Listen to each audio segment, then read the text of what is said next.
Soyez tous les bienvenus, frères et sœurs en Christ, et tous nos amis qui suivent la transmission de l'Institut Vie pour tous. Soyez les bienvenus à une nouvelle transmission que nous allons commencer, et ce sera une nouvelle étape. Nous commençons la conférence internationale de février 2021. Le premier message sera aujourd'hui. Et le thème général que nous avons suivi la semaine dernière, cet évangile du royaume sera prêché. Et la suite, c'est « Alors viendra la fin ». Comme aujourd'hui c'est dimanche, je voudrais rappeler à tous d'offrir, honorer le Seigneur par vos biens pour les missions à l'extérieur de l'Institut Vie pour tous, aussi Estancia, Havre de Vie, aussi les besoins régionaux du Seigneur. Rappelez-vous aussi de vos localités. Très bien, nous allons commencer cette nouvelle étape par une prière. Ok, je vais prier. Seigneur Jésus, nous te remercions pour le semestre qui s'est écoulé. Beaucoup de révélations nous ont été données à travers le livre de Matthieu, beaucoup de richesses. Seigneur, nous te remercions.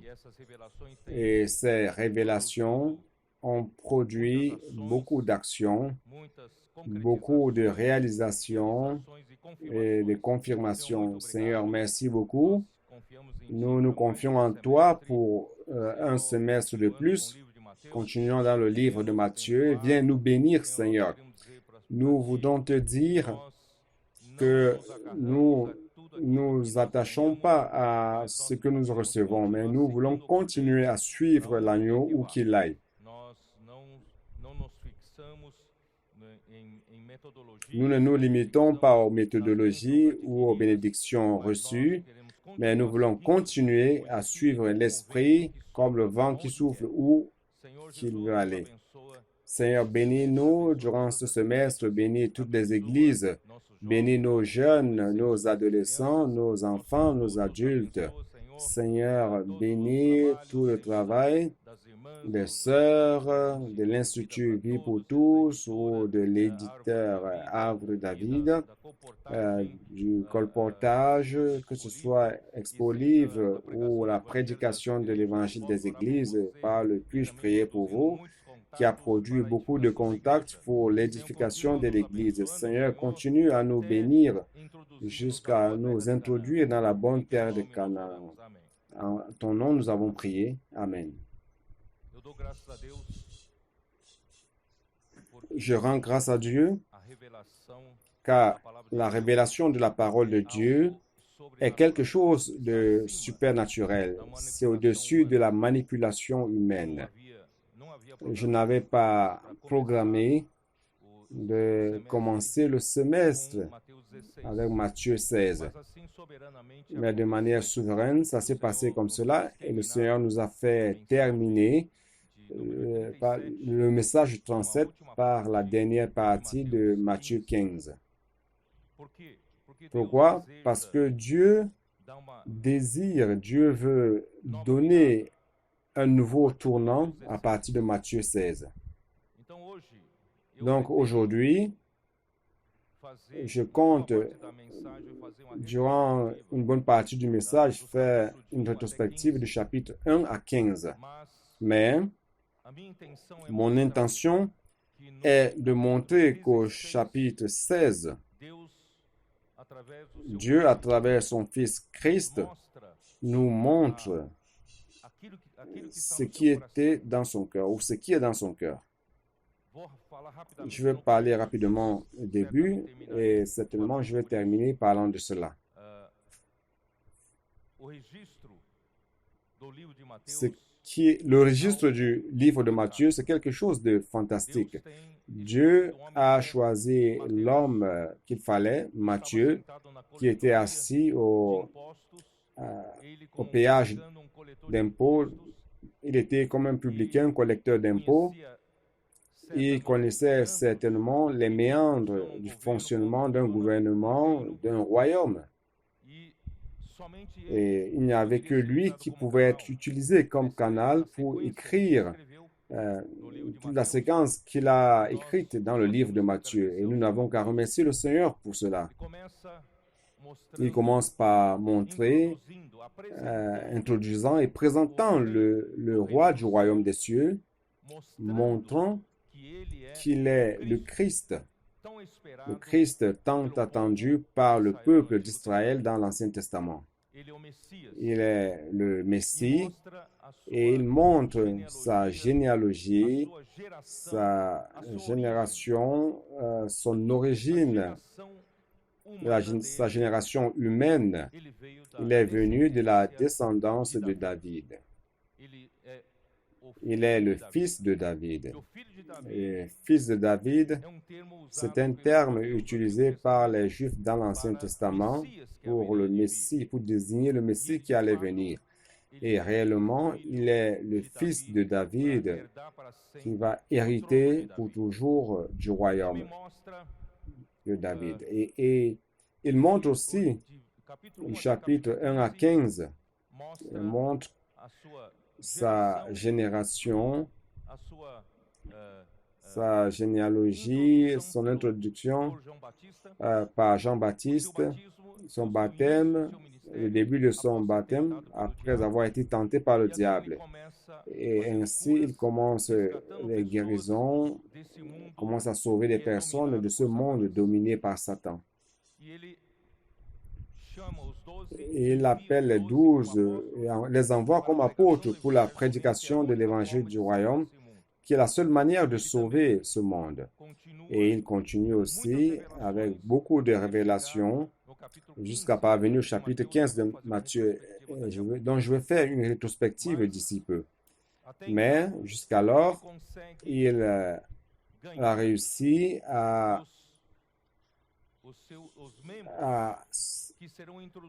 se former, à avoir des membres qui allaient être introduits dans le royaume des cieux. Ce sont des individus qui ont un esprit humble, brisé, contrit, qui pouvaient entrer par la porte des béatitudes, la première béatitude, les pauvres en esprit, car le royaume des cieux leur appartient.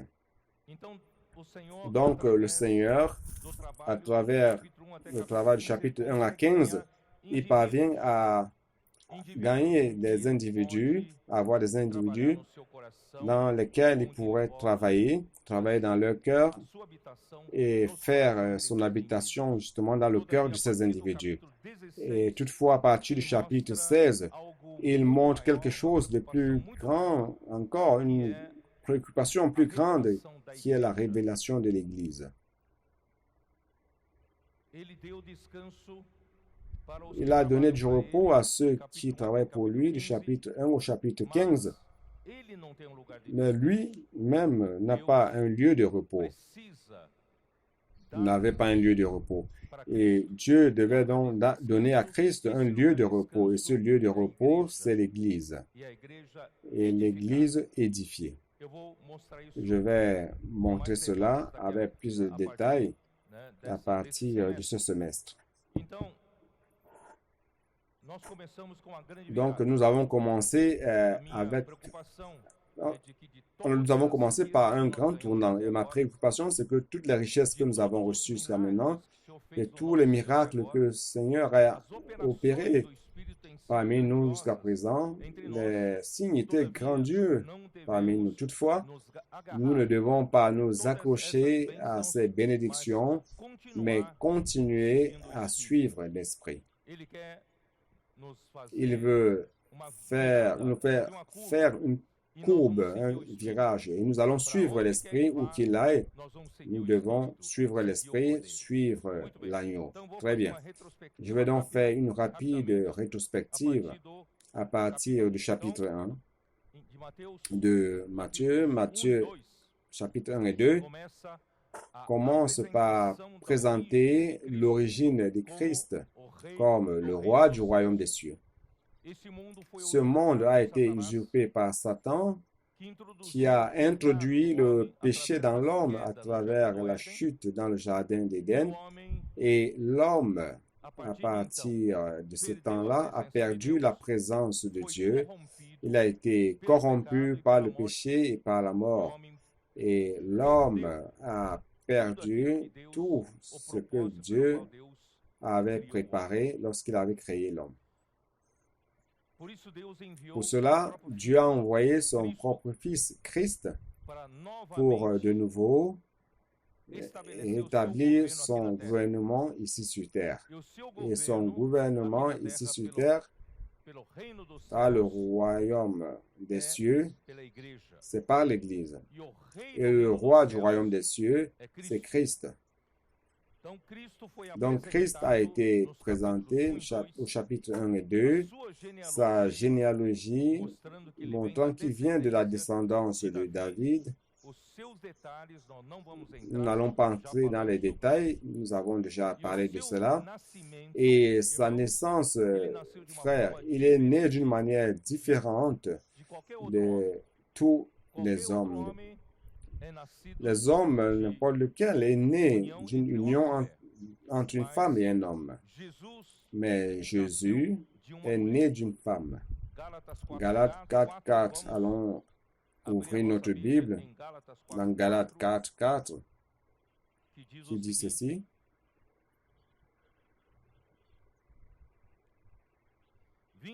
Mais lorsque les temps ont été accomplis, Dieu a envoyé son Fils, alléluia, né d'une femme, né sous la loi. Il est né sous la loi et il est né d'une femme, Marie. Matthieu 1, 18.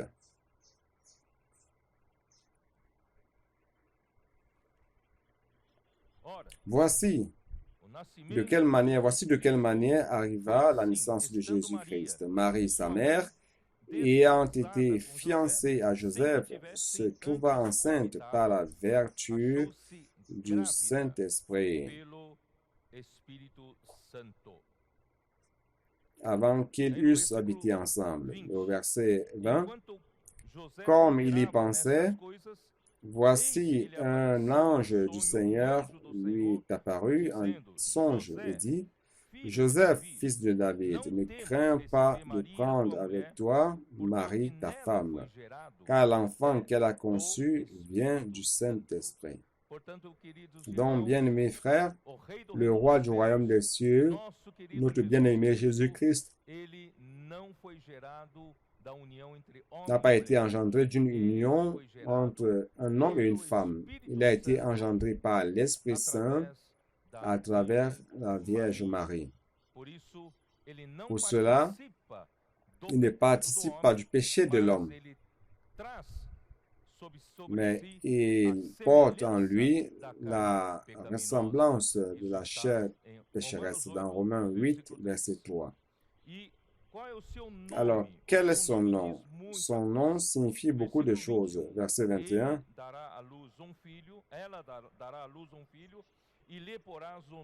Elle enfantera un fils et tu lui donneras le nom de Jésus. C'est lui qui sauvera son peuple de ses péchés. L'homme est tombé par le péché. L'origine de la chute de l'homme, c'est lorsque l'homme a mangé du fruit de l'arbre de la connaissance du bien et du mal. Sa transgression contre la parole de Dieu a fait en sorte que le péché entra en l'homme. Et la mort par le péché s'est introduite dans le monde aussi et s'est étendue à tous les hommes. Ainsi, tous ont péché et il n'y a pas un seul qui soit juste. Tous sont privés de la gloire de Dieu. Mais nous rendons grâce à Dieu. Dieu a envoyé son Fils, Jésus-Christ, né d'une femme. Son nom, c'est Jésus, pour sauver son peuple de ses péchés. Donc, frères, le salut est venu, l'évangile est venu, la bonne nouvelle est venue aux hommes. Le verset 23, encore, parlant de Jésus, il dit, voici la Vierge sera enceinte, elle enfantera un fils et on lui donnera le nom d'Emmanuel, ce qui signifie Dieu avec nous. Ce Christ, Seigneur Jésus-Christ, il n'est pas venu tout simplement pour être le roi du royaume des cieux, mais il a apporté Dieu aux hommes. Il a apporté la présence de Dieu aux hommes. Et dans sa mort et résurrection, il a introduit l'homme en Dieu.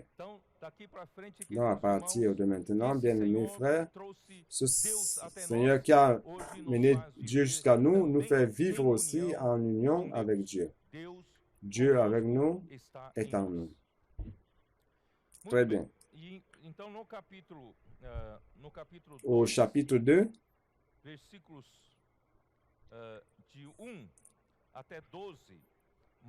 versets 1 à 12 montre sa naissance à Bethléem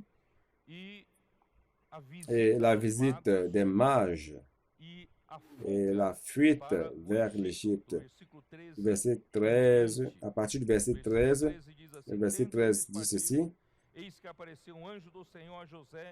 Lorsqu'ils furent partis, voici un ange du Seigneur apparut en songe à Joseph et dit, lève-toi, prends le petit enfant et sa mère, fuis en Égypte et restez-y jusqu'à ce que je te parle, car Hérode cherche le petit enfant pour le faire périr. Joseph se leva, prit de nuit le petit enfant et sa mère et se retira en Égypte. Il y resta jusqu'à la mort d'Hérode, afin que s'accomplisse ce que le Seigneur avait annoncé par le prophète, j'ai appelé mon fils hors d'Égypte. Donc, après la mort d'Hérode, verset 19, quand Hérode fut mort, voici un ange du Seigneur apparut en songe à Joseph en Égypte. Et dit, lève-toi, prends le petit enfant et sa mère et va dans le pays d'Israël, car ceux qui en voulaient à la vie du petit enfant sont morts. Joseph se leva, prit le petit enfant et sa mère et alla dans le pays d'Israël. Mais ayant appris qu'Archélaüs régnait sur la Judée à la place d'Hérode son père, il craignit de s'y rendre et divinement averti en songe, il se retira dans le territoire de la Galilée. Donc, il n'est pas retourné à Bethléem, il est allé dans la région de Galilée. Il a habité dans une ville appelée Nazareth afin que s'accomplisse ce qui a été dit par le prophète. Il sera appelé Nazaréen. Donc ça, c'est l'origine du roi du royaume des cieux. Dans son introduction, sa présentation. Et à partir du chapitre 13, nous voyons Jean-Baptiste qui apparaît pour faire le travail de précurseur avec notre roi, le roi du royaume des cieux. Jean 3, verset 3, il était la voix de celui qui crie dans le désert. Préparez le chemin du Seigneur. Redressez ce sentier. Jean a été introduit comme le précurseur de notre Seigneur Jésus-Christ. Dans Isaïe 40, allons voir, 43, Isaïe 43. La voix qui crie dans le désert, préparez les voies du chemin, redressez le sentier de notre Dieu. Notre Seigneur Jésus est Dieu, c'est écrit dans Isaïe 40, verset 3. Jean-Baptiste a été chargé, sa mission était de préparer le chemin pour l'introduction du roi du royaume des cieux. Isaïe 40, verset 3. C'est pour ça qu'il a prêché, chapitre 3. Ce jour-là, Jean-Baptiste apparut prêchant dans le désert du Judée, disant, repentez-vous car le royaume des cieux est proche. Ainsi apparaît donc le personnage de Jean-Baptiste. Jean-Baptiste rend témoignage du Christ, chapitre 3, verset 11. Je vous baptise d'eau pour la repentance, mais celui qui vient après moi est plus puissant que moi. Non, je ne suis pas digne de délier ses sandales. Il vous bâtira par l'Esprit Saint et par le feu.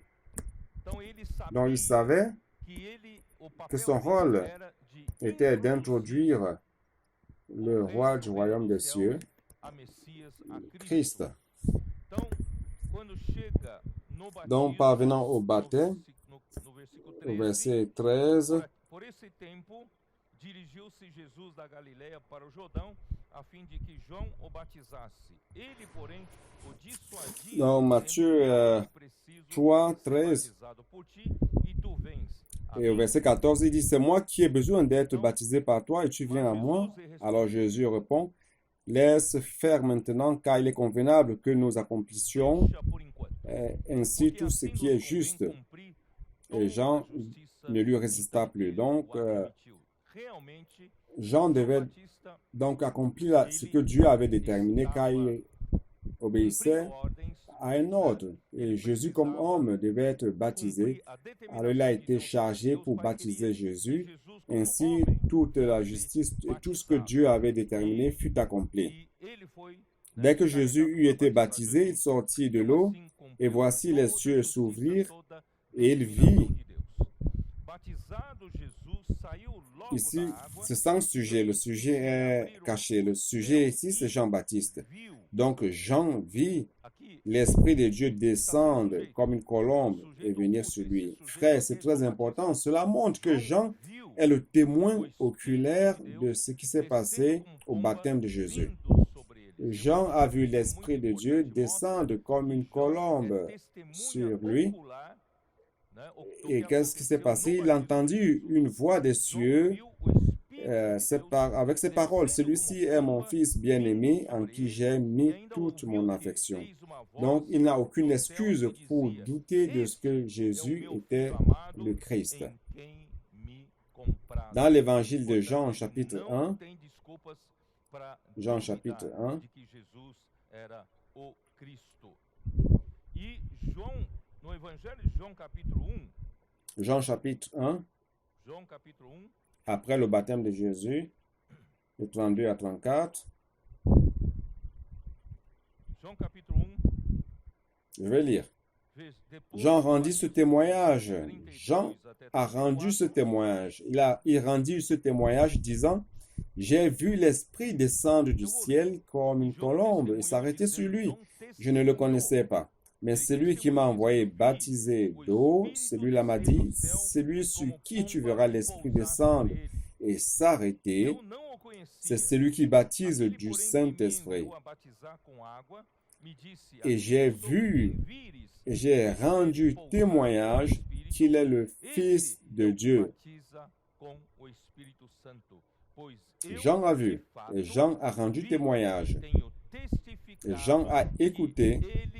Le lendemain, Jean était encore là avec deux de ses disciples. Et ayant regardé Jésus qui passait, il dit, voici l'agneau de Dieu.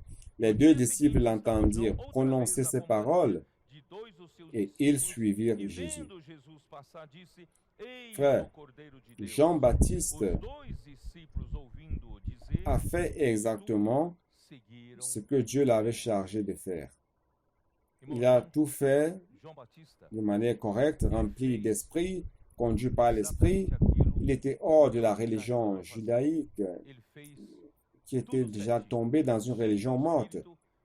Donc, il ne servait pas dans le temple, ni ne s'habillait de fins vêtements sacerdotaux, ni ne mangeait de fines nourritures ou de fins aliments des sacrificateurs, mais il prêchait dans le désert, sorti de toute cette tradition judaïque, afin que le peuple puisse se réveiller et se repentir de tout cela pour pouvoir introduire Jésus-Christ au milieu du peuple d'Israël.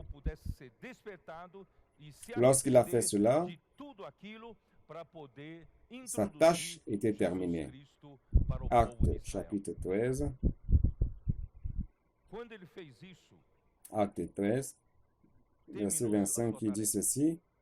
Atos capítulo 13, Et lorsque Jean achevait sa course, il disait, je ne suis pas celui que vous pensez, que diz assim: mais voici après moi vient celui des pieds duquel je ne suis pas digne de délier les souliers. C'est-à-dire ici, il montre que Jean a complété sa course. Il a achevé sa course. Lorsqu'il a achevé sa course, c'est lorsque Jean a baptisé Jésus. Jésus a été oint par Dieu et il a été confirmé qu'il était le Fils de Dieu, le Messie envoyé pour accomplir son travail ici sur terre, introduire le royaume des cieux. Il était temps pour Jean de sortir de scène. Mais Jean a tout simplement montré à ses deux disciples qui étaient avec lui en disant, voici l'agneau de Dieu. Les deux disciples ont suivi Jésus et lui, non. Frère, c'est pour cela que j'insiste. Nous devons être de ceux qui suivent l'agneau où qu'il aille. Mais même que nous ayons fait un bon travail jusqu'à maintenant, bien que nous ayons été des canaux de bénédiction pour Dieu, pour accomplir l'œuvre de Dieu, jamais nous ne devons arrêter de suivre l'agneau. Nous sommes ceux qui suivent l'agneau. Matthieu 4 montre la tentation de Jésus, du verset 1 au verset 11. Je ne vais pas entrer dans les détails. Et après, chapitre 4, on voit aussi que Jésus retourne en Galilée après que Jean ait été fait prisonnier. Jean n'est pas sorti de scène et il a fallu qu'il soit fait prisonnier. Il a quitté Nazareth pour habiter à Capernaum, au bord de la mer. C'est une ville côtière aux confins de Zébulon, Naphtali, et il a commencé à prêcher la chapitre 4, verset 12. Jésus ayant appris que Jean avait été livré, se retira dans la Galilée. Il quitta Nazareth et vint demeurer à Capernaum, situé près de la mer, dans le territoire de Zabulon et de Nephtali, afin que s'accomplisse ce qui avait été annoncé par Ésaïe, le prophète. Le peuple de Zabulon et de Nephtali, de la contrée voisine de la mer, du pays au-delà du Jourdain et de la Galilée des gentils. Ce peuple assis dans les ténèbres a vu une grande lumière et sur ceux qui étaient assis dans la région de l'ombre de la mort, la lumière s'est levée. Jésus donc a habité au bord de la mer à Capernaum, la mer de Galilée. Jésus a commencé donc à prêcher là-bas en disant « Repentez-vous, car le royaume des cieux est proche ». Et juste après, Jésus appelle 4 de ses principaux disciples. Verset 18 jusqu'à 22. Il a appelé Simon, Pierre, André. Il a aussi appelé Jacques, Zébédée et Jean son frère. Jacques, fils de Zébédée, et Jean son frère. Donc, les 4 principaux. Jésus comme le roi du royaume des cieux, voulant, avec des désirs ardents de sauver le peuple du joug de Satan, commence son travail, fait montrant toute sa préoccupation. Verset 23. Jésus parcourait toute la Galilée, enseignant dans les synagogues, prêchant la bonne nouvelle du royaume et guérissant toute maladie et toute infirmité parmi le peuple. Bien-aimés frères, ici montre que la situation chaotique du monde, la situation chaotique dans laquelle le monde est tombé, n'a qu'une seule solution. La seule solution, bien-aimés frères, c'est le royaume des cieux. Lorsque l'homme a désobéi à Dieu, il est sorti de la présence de Dieu et de l'autorité de Dieu. Donc, lorsqu'il n'y a pas l'autorité de Dieu, tout rentre dans le désordre. La confusion, la corruption commence à opérer dans la société humaine. Ce qui se trouvait sur la terre au temps de Jésus, c'était des personnes infirmes, malades. Et c'est pas différent de la situation d'aujourd'hui. Donc, bien mes frères, nous devons avoir cela en pensée. La seule chose qui peut sauver ce monde, frère, c'est d'introduire le royaume des cieux ici sur terre, introduire le gouvernement céleste dans les hommes. Et le royaume des cieux est introduit par l'Église.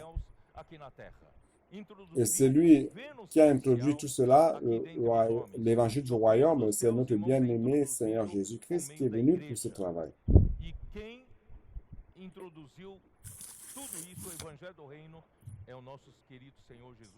Et il commence à guérir toutes les infirmités, à expulser les démons et à guérir aussi les paralytiques. Donc sa célébrité a commencé à parcourir toute cette région. Et à partir du chapitre 5 jusqu'au chapitre 7 de Matthieu,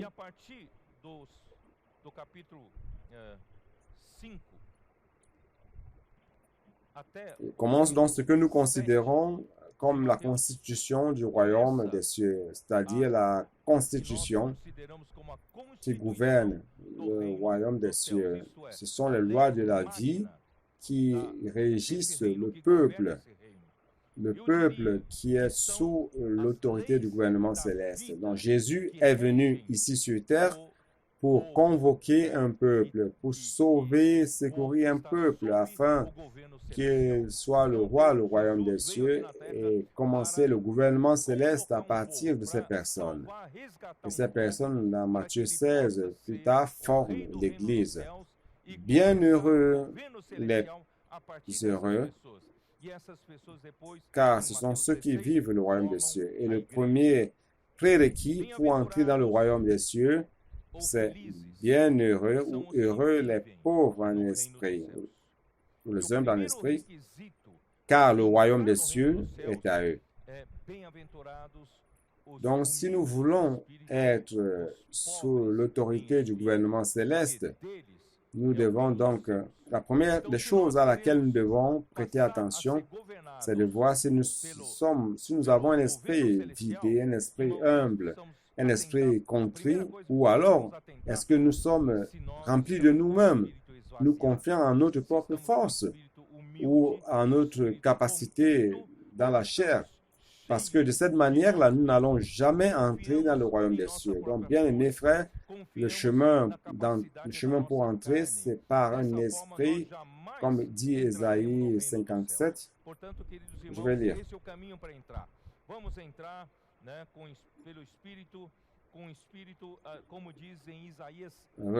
Répéter n'est pas de trop. Verset 57, version King James actualisée. Verset 14. Alors l'Éternel dira, frayez, frayez, préparez le chemin, enlevez tout obstacle du chemin de mon peuple. Frère, vous comprenez? Le Seigneur veut enlever les obstacles afin que son peuple puisse trouver le chemin. Frère, le royaume des cieux, c'est le chemin. C'est le chemin. Car ainsi parle le Très-Haut, dont la demeure est éternelle et dont le nom est saint.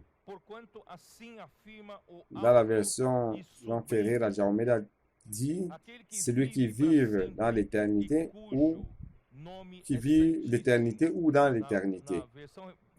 Il n'est pas soumis au temps et à l'espace, à cette dimension matérielle dans laquelle nous vivons. Il se trouve dans l'éternité. Il est le Très-Haut, le sublime, celui qui vit pour toujours. Celui qui se trouve dans l'éternité, pour lui, le temps ne passe pas. Celui qui vit dans l'éternité vit pour toujours. Et dont le nom est très saint, il habite le lieu le plus majestueux et saint de l'univers. Toutefois, je suis présent avec qui? Je suis avec qui? Le contrit et l'humilié d'esprit. Celui qui a un esprit humilié et contrit, il habite avec vous, afin de ranimer les esprits humiliés, afin de ranimer les cœurs contrits. Pourquoi les cœurs contrits et humiliés et repentis? Pourquoi? Parce que nous vivons dans ce monde. L'homme a connu la chute et le péché est entré dans l'homme. L'homme a commencé à dépendre de la connaissance du bien et du mal pour vivre et non plus dépendre de Dieu pour vivre. Donc l'homme devrait se repentir du fait qu'il se confiait tant en soi-même, en sa capacité, que l'arbre de la connaissance du bien et du mal lui a procuré et a contaminé toute l'humanité. Donc l'homme doit retourner à la simplicité, retourner au jardin d'Éden, à cette dépendance totale de Dieu. Un esprit contrit et humble et un cœur brisé et repenti. Oh Seigneur Jésus. Verset 16 dit ceci. En vérité, il dit, je ne veux pas contester à toujours ni garder une éternelle colère quand devant moi tombent en défaillance les esprits, les âmes que j'ai faites. Donc, si notre Dieu demeurait longtemps indigné contre nous, contre ce monde qui est totalement sous la malédiction et la corruption, frère, nous n'aurions plus d'espérance. Toute âme entrera en défaillance dans ce monde. Mais nous rendons grâce à Dieu car un jour, Dieu a eu miséricorde de nous. Il a envoyé Christ, le roi du royaume des cieux, pour nous sauver de cette misère et nous mettre dans le royaume des cieux. Alors, frères, commençons bien, commençons par un esprit contrit, un esprit repenti, frère, un esprit brisé, afin que nous puissions trouver le chemin. Allons trouver le chemin du royaume des cieux, c'est celui-ci. Allons-y.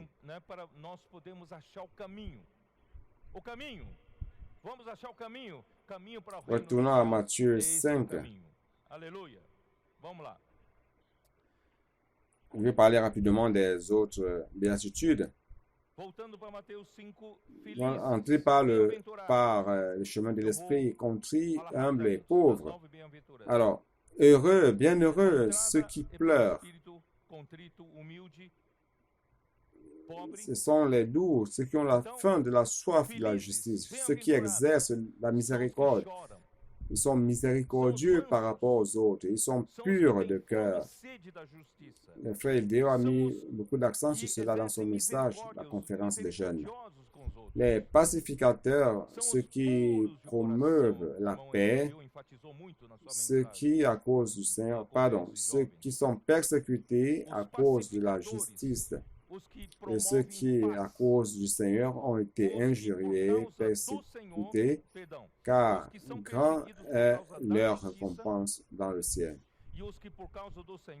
Frère, à partir du chapitre 5 de Matthieu, la récompense est introduite. Frère, beaucoup peuvent être appelés, mais peu seront élus. Et le roi du royaume des cieux est venu appeler,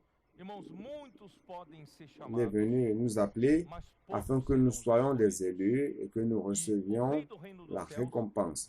Nous voulons être les vainqueurs. Donc, frère, dans l'apparence du royaume des cieux, existe l'Église qui vit la réalité du royaume des cieux. Et celui qui vit la réalité du royaume des cieux est restreint à cette condition de béatitude. Et ceux qui vivent restreints par ces conditions, ces prérequis de béatitude recevront une grande récompense au ciel. Amen. Oh Seigneur Jésus. Et continuons. Matthieu 5, 6, 7. Allons-y. Je vais passer car je n'ai pas le temps de rester longtemps sur place. Dans Matthieu 8 et 9, le Seigneur commence à effectuer diverses guérisons par son autorité comme roi du royaume des cieux. Il montre son autorité. Je suis en train de résumer. Il montre son autorité sur les vents et la mer.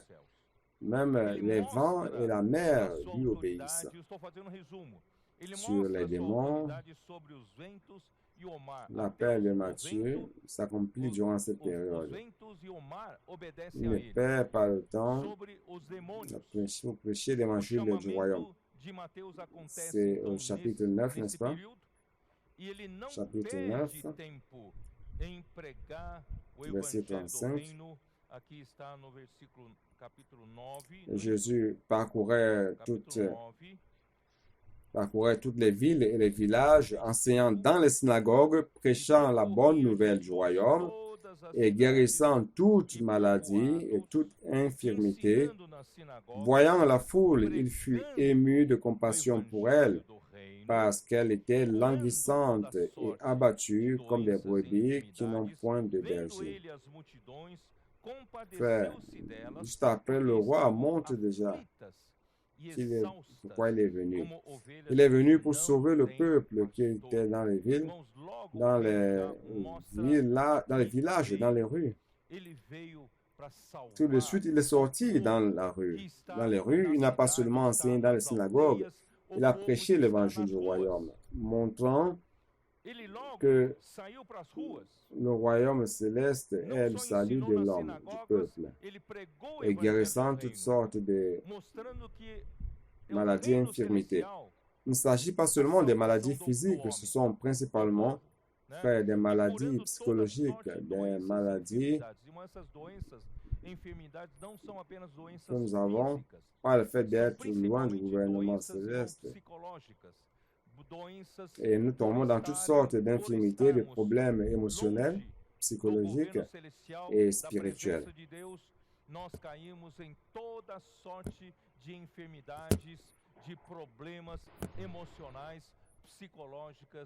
Alors, quand Jésus était sur terre, il n'y avait pas de bonheur, il n'y avait pas de joie, il n'y avait réellement rien de cela. Mais il est venu avec ce souci, il a prêché l'évangile du royaume et voyant la multitude, il fut ému de compassion pour elle. Ça, c'est notre exemple. Le roi est notre exemple. Nous devons apprendre à avoir de la compassion avec cette situation des rues. Ne dites pas que cela ne vous regarde pas. Non. Nous sommes ici sur terre, nous suivons notre roi, justement pour sauver ce peuple qui est dans les rues, souffrant. Ici, il dit qu'il les a vus comme des brebis sans berger, qui n'ont point de berger. Parce que toutes ces personnes étaient languissantes, abattues, souffrant, sans savoir quelle est la solution. Elles ne savaient pas pourquoi elles étaient en train de passer par toutes ces souffrances. Elles étaient fatiguées, éreintées. Et aujourd'hui, frères, c'est exactement la même situation que nous avons dans le monde. Nous devons avoir ce même esprit de compassion que notre roi avait lorsqu'il était ici sur terre. Et aujourd'hui, il habite en nous. Donc, nous, les colporteurs, quand les colporteurs vont dans les rues, c'est pas pour une autre intention, sinon par amour pour le Seigneur et pour les personnes.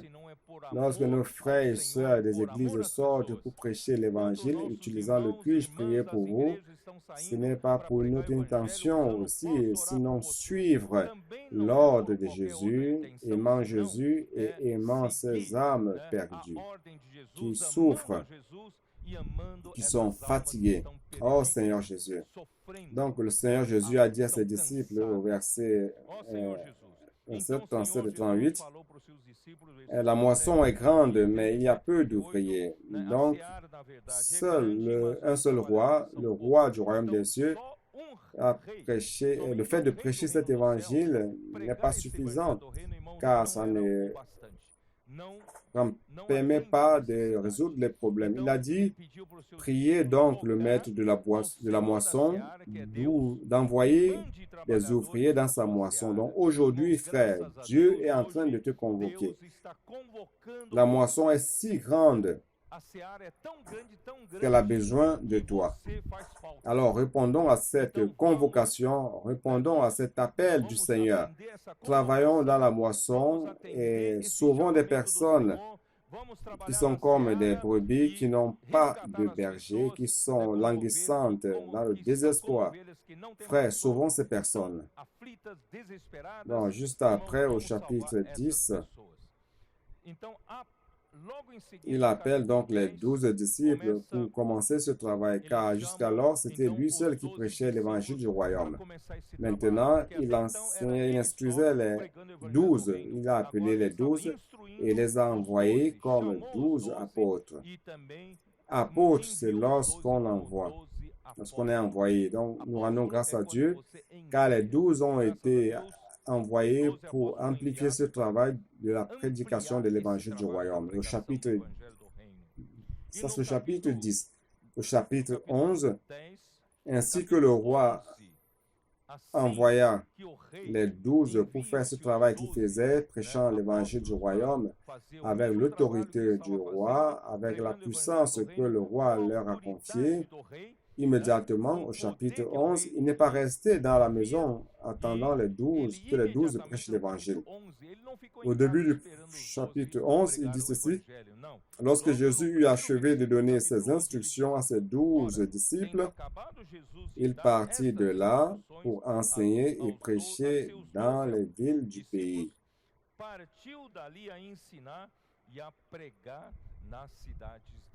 Frère, cette urgence dans le cœur de Jésus doit contaminer notre cœur. Nous ne pouvons pas rester accommodés dans les maisons. Frère, allons prêcher l'évangile.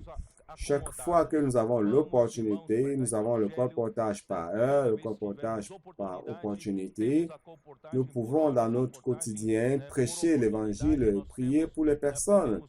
Il n'est pas nécessaire d'attendre un temps spécial pour prêcher l'évangile dans les rues, ayant les contacts avec les personnes et prêcher l'évangile. Donc, après, nous avons donc la situation de Jean-Baptiste.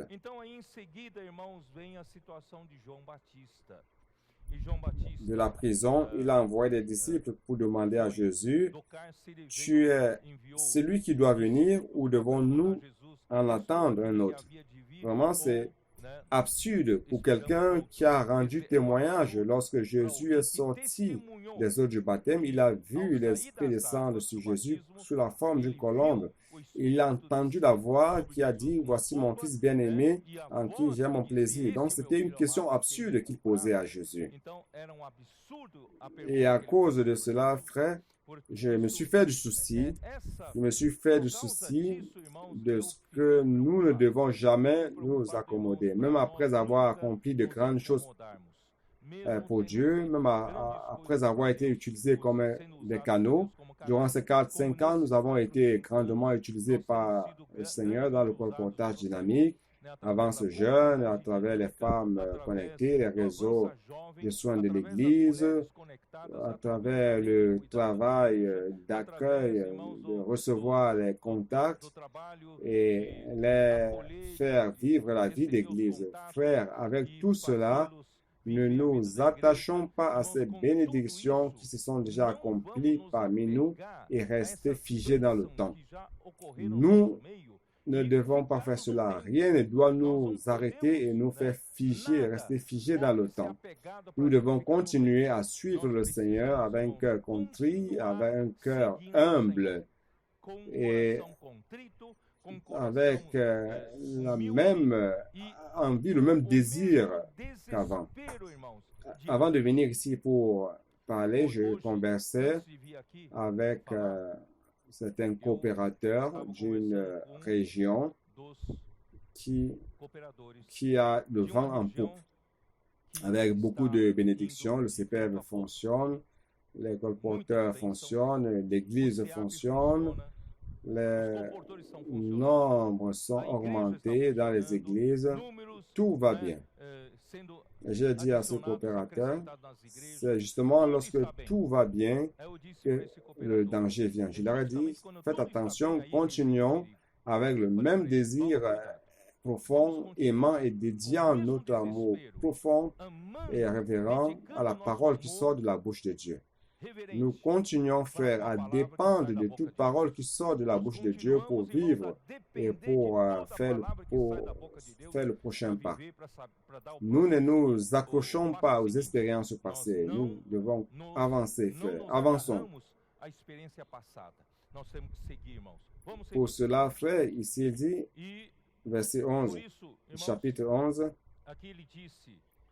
je vous le dis en vérité, que parmi ceux qui sont nés des femmes, il n'en est point paru de plus grand que Jean-Baptiste. Cependant, le plus petit dans le royaume des cieux est plus grand que lui. De tous les prophètes de l'Ancien Testament, tous ont prophétisé à propos d'une seule chose, à propos de Christ. Jean-Baptiste était le plus grand de tous les prophètes car il a introduit Christ. Non seulement il a prophétisé, mais il a introduit Christ. Mais malheureusement, il aurait pu être un de ceux du royaume des cieux. Vous comprenez ce que Jésus voulait dire? Il aurait dû suivre l'agneau comme ses deux disciples au jour suivant le baptême de Jésus. Il aurait été dans le royaume des cieux. Il aurait été le plus grand prophète de l'Ancien Testament et un de ceux du royaume des cieux. Mais malheureusement, ce qui s'est passé est une lumière pour notre réflexion afin que nous faisions très attention de ne pas s'accrocher au succès. Frère, faites très attention au succès. Parfois, la défaite est mieux que le succès. La défaite nous fait nous repentir, nous rend humbles et crée en nous un cœur qui a un désir ardent de rechercher le Seigneur.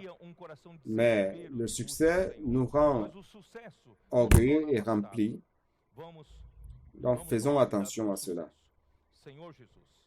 Depuis le temps de Jean-Baptiste jusqu'à présent, le royaume des cieux est forcé et ce sont les violents qui s'en emparent. Frère, j'avais de la peine à comprendre ce verset, mais je voudrais vous dire qu'aujourd'hui, cet effort, c'est nous humilier. Cet effort, c'est avoir un esprit contrit, un esprit humble.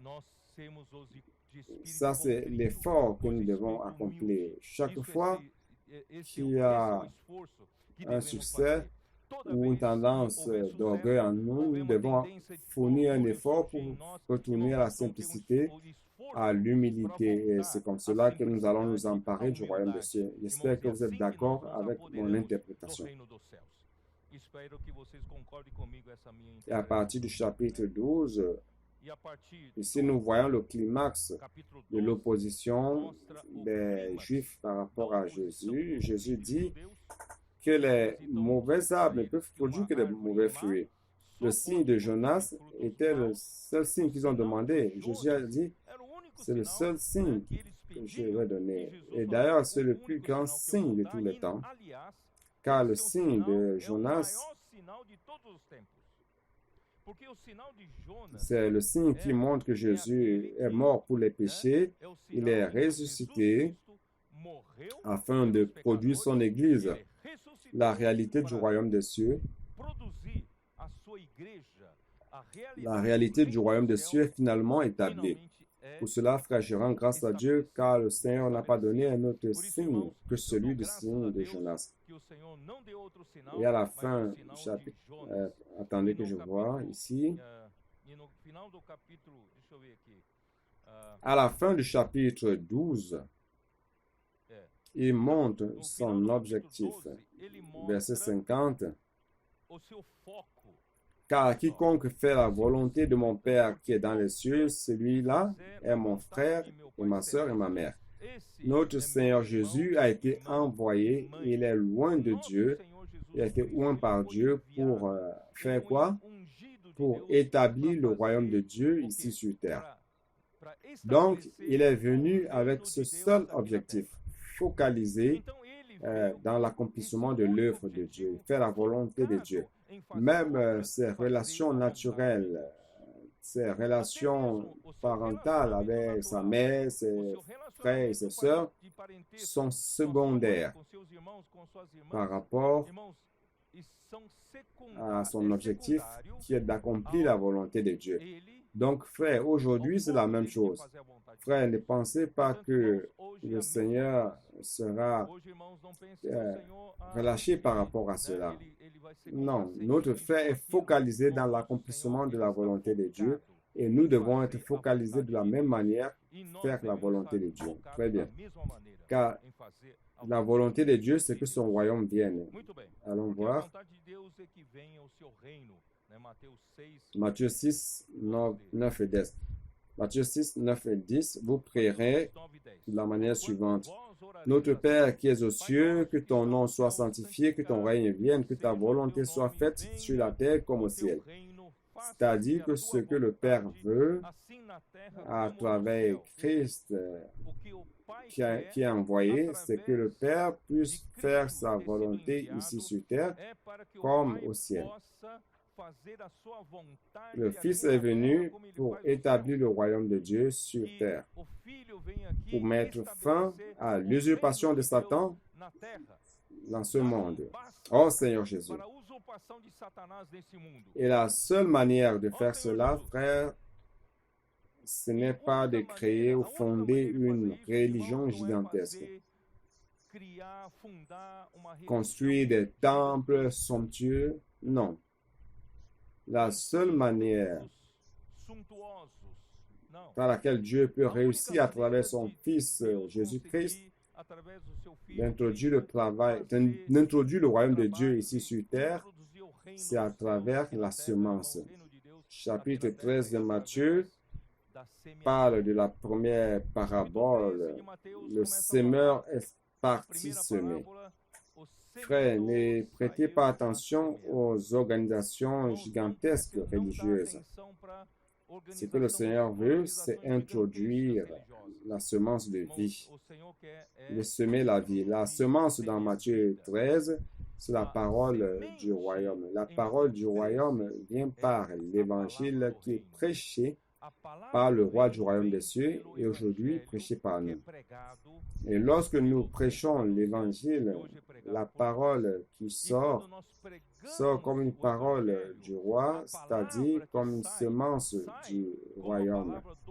Lorsque la parole que nous prêchons tombe dans le cœur de l'homme, le royaume commence à naître dans le cœur de cet homme. Le gouvernement céleste commence à exister dans ce cœur-là. Et mettant ensemble ces personnes que le roi est venu sauver, nous formons ainsi l'Église. C'est le royaume des cieux, la réalité du royaume des cieux ici sur terre. Donc, Jésus n'est pas venu, comme les gens disent que Jésus est venu, il a échoué. Beaucoup avec des yeux religieux disent que Jésus est mort sur terre et n'a pas réussi à organiser une grande religion. Non, il n'est pas venu pour cela. Il est venu semer la semence du royaume. Et ensuite, au chapitre 14, nous voyons la mort de Jean-Baptiste. Malheureusement, c'est une triste fin de quelqu'un qui a été grandement utilisé par Dieu. Mais il n'a pas su suivre l'agneau au bon moment. Nous devons faire très attention de ne jamais nous attacher au succès et arrêter d'être simple et arrêter d'aimer la parole avec révérence et arrêter de suivre l'esprit. Et après, on voit la multiplication des pains. C'est le miracle de l'alimentation de la multitude. Frère, il arrive que lorsque nous offrons du peu que nous avons au Seigneur, en obéissance à la parole, nous distribuons aux personnes ce que le Seigneur nous donne. Frère, je ne sais pas, dans les deux multiplications de pain, j'ai essayé de transmettre cette vision de ce que le miracle dans la multiplication ne s'est pas accompli à proprement parler entre les mains de Jésus. Lorsque Jésus a pris les 5 pains et 2 poissons et qu'il a élevé les yeux vers le ciel et a rendu grâce au Père, ces 5 pains étaient encore 5 pains et les 2 poissons étaient encore 2 poissons. C'est pas que tout d'un coup, on a eu 5 conteneurs d'aliments. Non, les 5 pains étaient là, 5 pains et les 2 poissons étaient tels quels. Le miracle s'est réellement passé quand? Lorsque Jésus vous remet ou a remis à ses disciples, lorsqu'il vous remet et que vous, obéissant à la parole prophétique, vous allez dans les rues et vous remettez cet aliment aux personnes. Et il paraît que cet aliment n'a pas de fin. Le miracle se passe lorsque vous distribuez. Ça ne se passe pas entre les mains du Seigneur, mais entre les mains de ceux qui distribuent. Vous comprenez? Donc, frère, Dieu veut nous utiliser, le Seigneur veut nous utiliser pour multiplier les pains, pour satisfaire aux besoins de la multitude. Nous sommes le petit troupeau, nous avons peu de force, nous sommes petits en nombre, nous n'avons pas de grand pouvoir politique ni économique. Il ne nous est pas possible, par les médias commerciaux, d'atteindre toute la population. Nous n'avons pas cette capacité, mais Dieu a accompli des miracles parmi nous. Dieu a accompli des miracles par nous lorsque nous sommes obéissants à la parole prophétique. Lorsque nous remettons au Seigneur le peu que nous avons, vous pouvez vous dire, je ne sais pas prêcher l'Évangile. Je ne parviens pas à prêcher l'Évangile. Je ne sais rien faire. Ok, tu ne sais rien faire, alors laisse tout simplement échapper de ta bouche. Puis-je prier pour vous? Ça, ce sont les 5 pains et les 2 poissons. Lorsque tu laisses échapper, laisse le Seigneur faire. Il va opérer des miracles de multiplication. Vous me comprenez, Seigneur? Le Seigneur est en train de faire ces miracles de multiplication de pain à travers nous, les personnes simples, qui n'avons pas beaucoup de choses et ne savons pas faire grand-chose. Mais nous parvenons, Seigneur, par l'obéissance à la parole, nous réussissons à alimenter les personnes, les multitudes. Le Seigneur marche sur les eaux et Jésus guérit à Génézareth. C'est la fin du chapitre 14. Et au chapitre 15, que nous avons traité durant les 2 derniers messages du dernier semestre, les pharisiens et les scribes qui s'opposaient déjà à Jésus ont conspiré pour lui ôter la vie. Ils sont venus de leur centre religieux, Jérusalem, pour accuser les disciples de Jésus, disant qu'ils transgressent la tradition des anciens par le fait de ne pas laver les mains avant de manger. Frères, nous ne sommes pas ici en train de promouvoir que les frères ne doivent pas laver les mains avant de manger. Ça n'a rien à voir. Ici, c'est une question d'hygiène. On doit laver les mains avant de manger. Mais ce n'est pas en suivant les traditions des anciens. Vous comprenez ce que je veux dire? Le problème ici, c'est que les leaders juifs accusaient les disciples de Jésus, disant qu'ils ne suivaient pas la tradition des anciens. C'est quoi la tradition des anciens, frères? Moïse a reçu de Dieu la parole enregistrée dans les 5 premiers livres de la Bible, le Pentateuque. Cela est considéré comme la Torah par les Juifs, la Torah écrite de Moïse. Mais au cours des siècles, comme la nation d'Israël est une nation qui a comme loi les lois que Dieu a établies, alors il devait résoudre beaucoup de situations, juger les situations quotidiennes parmi le peuple. Et les magistrats, qui étaient les rabbins, devaient donc accomplir la loi du Pentateuque dans diverses situations.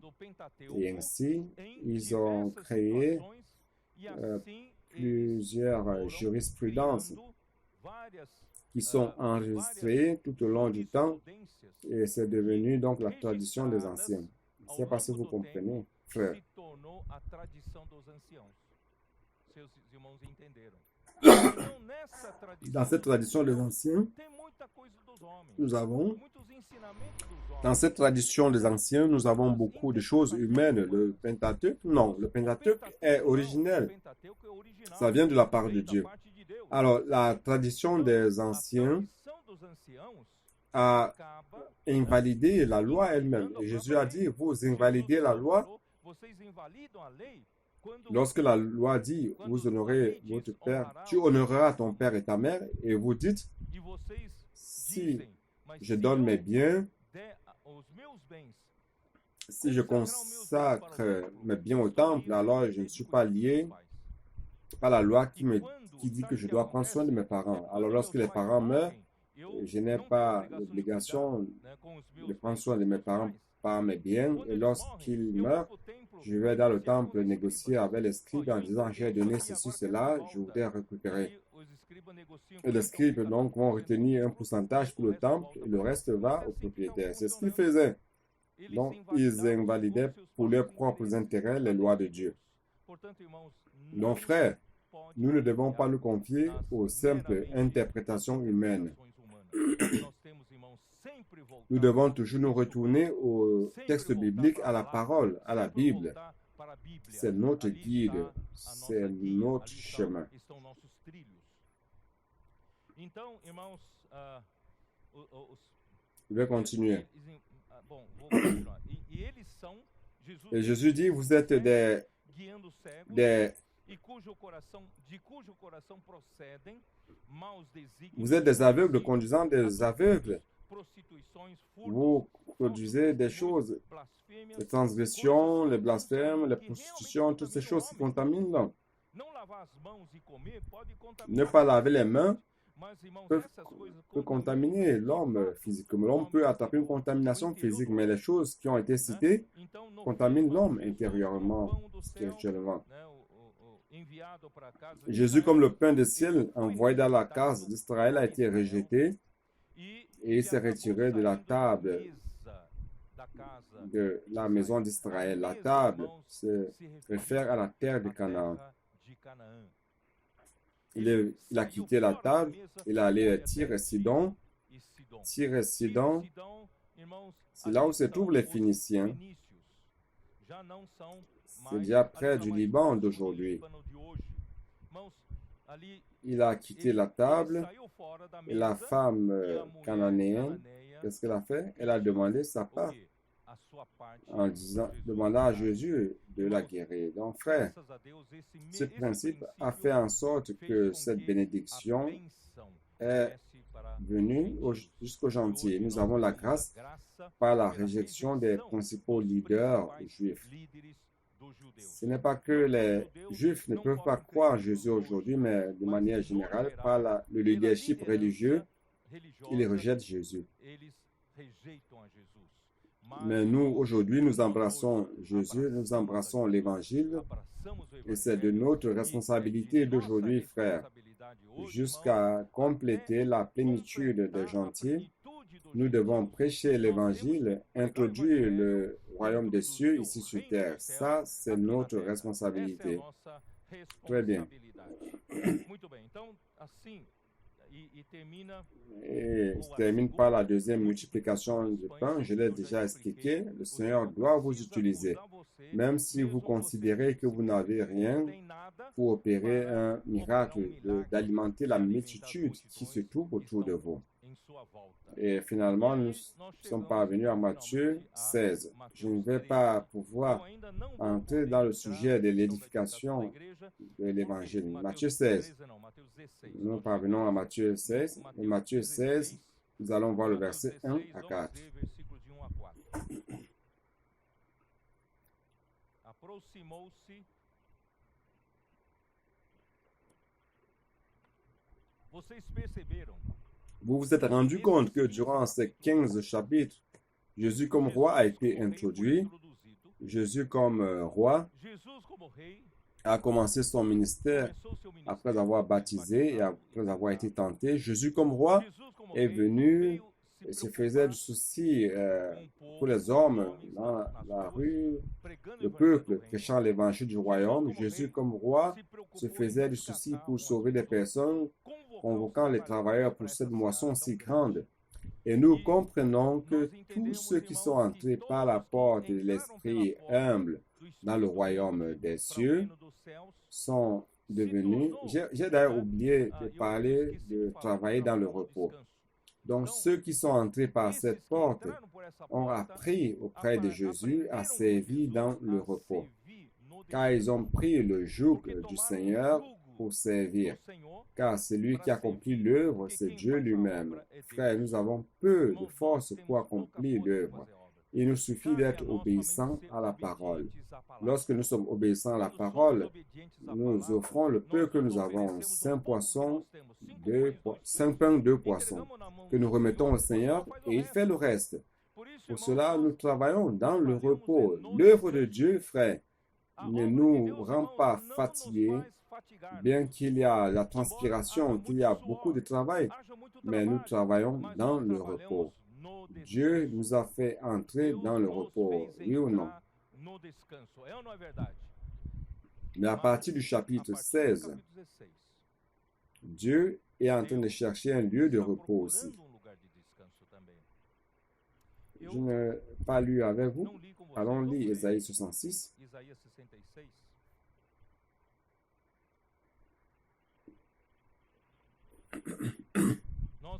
Nous utilisons beaucoup le verset 2. Mais je n'ai pas expliqué le verset 1. Le verset 1 dit ceci. Ainsi parle l'Éternel. J'utilise la version King James actualisée. Ainsi parle l'Éternel, le ciel, pardon, le ciel est mon trône et la terre mon marchepied. Ainsi, quelle maison pourriez-vous me bâtir? Et ce lieu, cette maison sera-t-elle mon lieu de repos? Je ne sais pas si vous avez compris ce verset.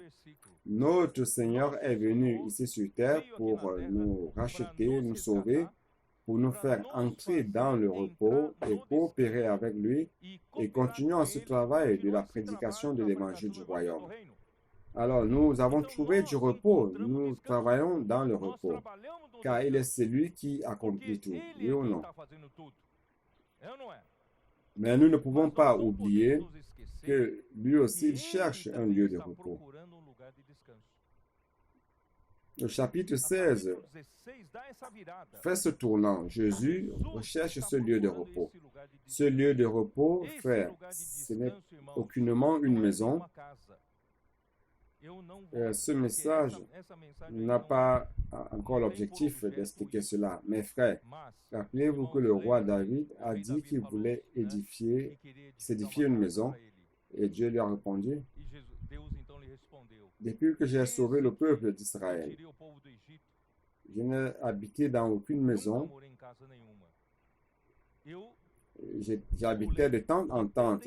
Je n'ai jamais demandé une maison pour moi. Vous comprenez? Il a besoin d'une maison pour son repos. Et cette maison dont il a besoin n'est pas une maison physique, matérielle. Le temple de l'Ancien Testament est une ombre de l'habitation de Dieu en esprit. Dieu aujourd'hui a besoin d'une église édifiée dans laquelle il peut habiter. Vous comprenez? Donc, jusqu'au chapitre 15, frère, il est venu pour prendre soin de nous. Il est venu nous sauver, nous guérir. Il est venu nous sortir des situations misérables et nous a mis dans son œuvre afin de travailler dans le repos. Et à partir du chapitre 16, il montre que maintenant, je dois vous révéler une chose. J'ai aussi besoin d'un lieu de repos. Et ce lieu de repos, c'est l'église édifiée. D'accord, verset 2, il dit, ce n'est pas mes propres mains qui ont créé ce qui existe. Il dit, j'ai pas besoin d'une maison somptueuse. Nous sommes allés en Europe et nous avons vu qu'au Moyen Âge, ils ont édifié des temples et des temples à Dieu, des temples les uns plus somptueux que d'autres, qui ont 40 mètres de hauteur, tout au moins. Vous entrez, vous vous sentez minuscule à l'intérieur. Frère, vous pensez que Dieu veut habiter dans une maison comme celle-là? Dieu veut habiter dans l'Église. Dieu veut habiter en vous. C'est pour cela qu'il dit, voici sur qui je porterai mes regards, sur celui qui souffre et qui a l'esprit abattu. C'est-à-dire, c'est celui-là qui me donne du repos et qui dédie son amour révérend à ma parole. C'est-à-dire que ma parole, dans ce lieu, a la primauté pour accomplir l'œuvre de Dieu. Et c'est dans ce lieu que je me repose. Vous comprenez, frère? Donc, à partir de ce message, nous allons commencer à parler de cela, pénétrer ce sujet. Donc, verset 4, les 4 premiers versets, les pharisiens et les sadducéens s'approchaient et demandèrent qu'il leur montre un signe qui vient du ciel. Et il dit, vous verrez que le ciel, à la fin de la journée, le ciel sera rouge. Et cela se passe à cause du coucher du soleil, n'est-ce pas? Lorsque vous voyez le ciel coucher, c'est parce que le ciel rouge, c'est parce que le ciel est clair. Il y aura un bon temps. Mais le matin, il y aura la tempête parce que le ciel est d'un rouge obscur. C'est-à-dire que si le matin, le ciel est rouge nuageux, alors il y aura la tempête. Vous savez discerner l'aspect du ciel et vous ne pouvez discerner les signes des temps. Une génération méchante et adultère demande un miracle. Il ne lui sera donné d'autre miracle que celui de Jonas. Puis il les quitta et s'en allait. Une fois de plus, les pharisiens se sont joints aux sadducéens. Les sadducéens étaient opposés aux pharisiens. Car, je vais vous dire, les sadducéens étaient traditionnellement rivaux des sadducéens, car ils ne croyaient pas à la résurrection, ni aux anges, ni aux esprits. C'est dans Marc 12, 18. Allons jeter un coup d'œil, Marc 12, 18.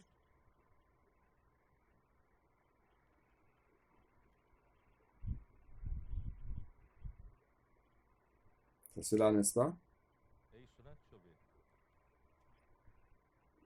Les Sadducéens qui disent qu'il n'y a point de résurrection vinrent auprès de Jésus et lui firent cette question.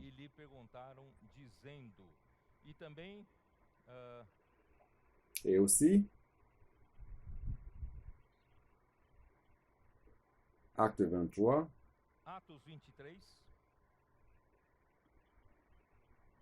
Acte 23, versets 6 à 8. Paul, sachant qu'une partie de l'assemblée était composée de Sadducéens et l'autre de pharisiens, s'écria dans le Sanhédrin: « Oh, mes frères, je suis pharisien, fils de pharisien, c'est à cause de l'espérance et de la résurrection des morts que je suis mis en jugement. » Quand il lui dit cela, il s'éleva une discussion entre les pharisiens et les sadducéens, et l'assemblée se divisa. Car les sadducéens disent qu'il n'y a point de résurrection et qu'il n'existe ni ange ni esprit, tandis que les pharisiens affirment les deux choses. Et pour cela, frère, les sadducéens et les pharisiens se sont unis pour s'opposer à Jésus. En plus, l'homme ne savait pas discerner les plus grands des signes. Le sens du nom Jésus, il sauvera le peuple de son péché, car à travers sa mort sur la croix, il va sauver son peuple de son péché. Et Romains 5,10, par sa vie, sa résurrection, il sauvera par la vie de résurrection. Donc, vendredi soir jusqu'à dimanche matin, notre Seigneur Jésus est passé par le Hadès après avoir été crucifié, représentant les 3 jours et 3 nuits durant lesquels Jonas est resté dans le ventre du grand poisson. Dieu l'a ressuscité, rompant les chaînes de la mort. Acte 2, 22.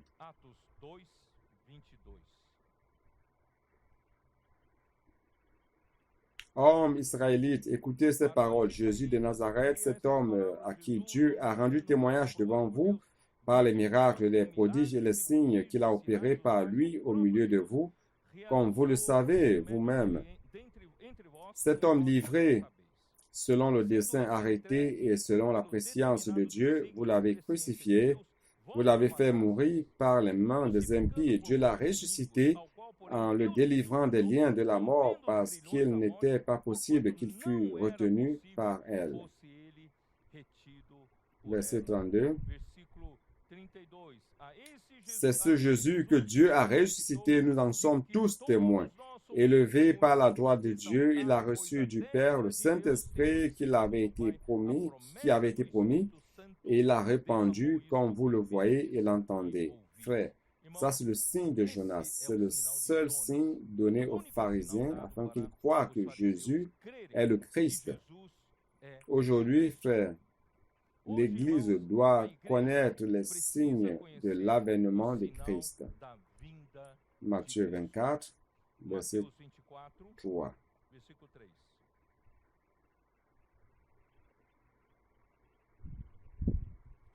Il s'assit sur la montagne des Oliviers et les disciples vinrent en particulier lui faire cette question. Dis-nous quand cela arrivera-t-il et quel sera le signe de ton avènement et de la fin du monde?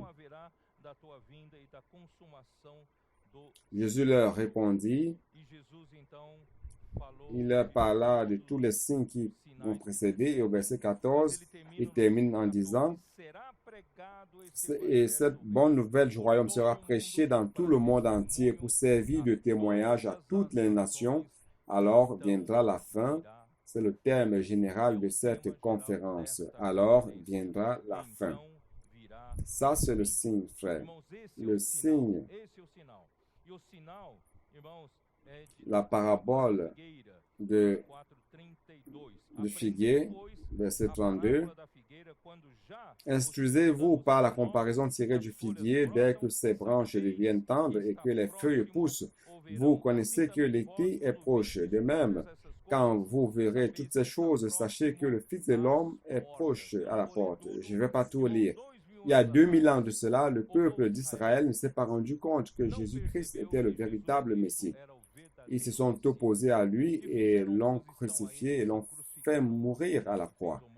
Même annoncé par Dieu en avant, par les prophètes, ils n'ont pas pu éviter la tragédie de la destruction du temple et de Jérusalem en l'an 70.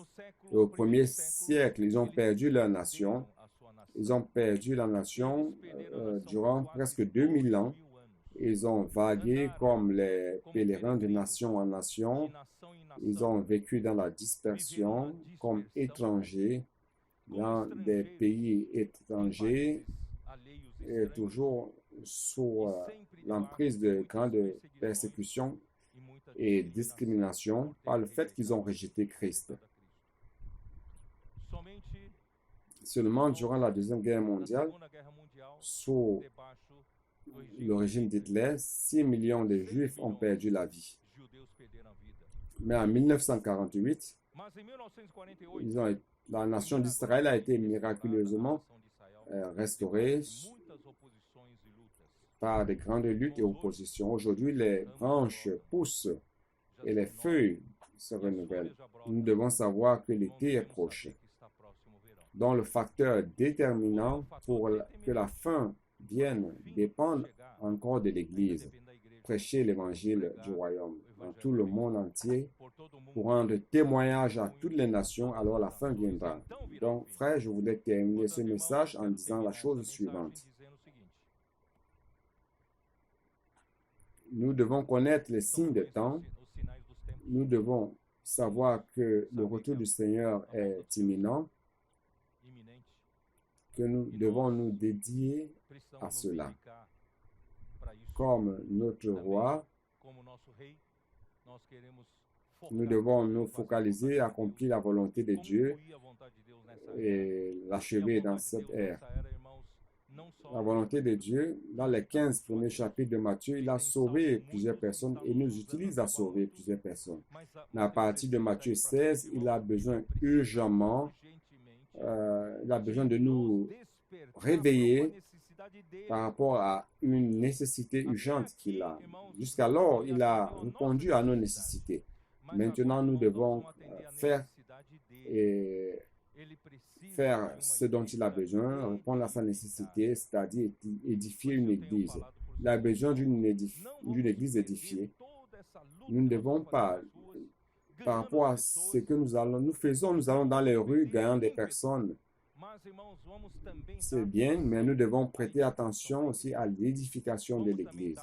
Nous devons prêter attention aux divers services afin que tous fonctionnent réellement comme une église organique, recevant, accueillant les personnes et faisant en sorte que les personnes vivent aussi la vie d'église et qu'elles servent dans la vie de l'église.